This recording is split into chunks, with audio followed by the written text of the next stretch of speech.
Today's recipe is chicken potato biryani. So, ito na yung masala. Ano na ito? Luto na ito.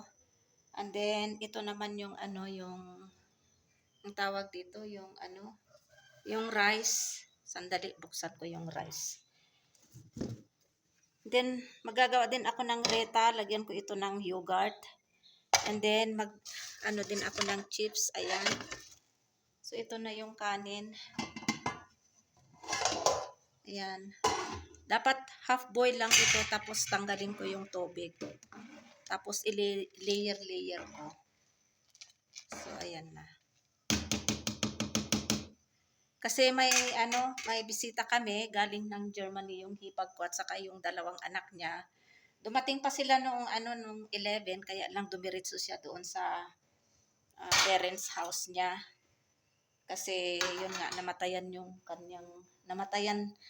yung father niya last year ng November. So sabi ng aking bayaw, at saka yung aking asawa, doon na lang siya dumiretso. Pero dapat sana dito siya dumiretso, tapos punta siya doon. So ngayon sila dumating. Nandun na sila yata sa baba. Ayan na. Din ako, mag-roast chicken din ako. Mga 9 pieces ito na chicken. Ayan, dumating na yung dalawang bata. Nandun pa sa baba yung aking hipag. Ayan, naglalaro sila. Rafi at saka Hamza yung name nila. Ayan, pagkatapos namin kumain, ganito ang itsura ng dito kami kumain lahat. Ayan, yung dalawang bata na lalaki, yung hipag ko. Ayan, tapos na kaming kumain lahat. So, bumaba na sila doon sa baba, doon sa bahay ng aking biyanan. Sabi ko dito sila matulog, kaya lang bukas na lang daw sila matulog dito. Ayan, ang dami kong ligpitin, dami kong hugasan. Ayan. Hindi ko na na-videohan kanina. Naubos na yung yung chips. Naubos na yung ayan, yung roast.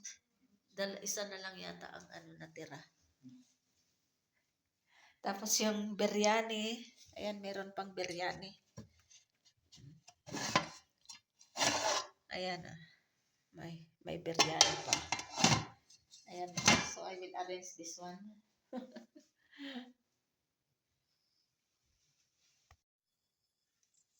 Ayan, dami kong hinugasan. Tinulungan ako nila na maghugas. Ayan.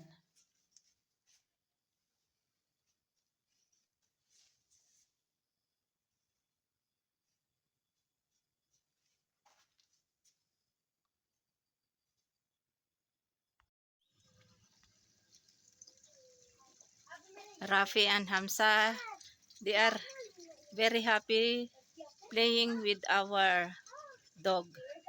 This is girl and boy. Rafi, don't hold. Just leave like that.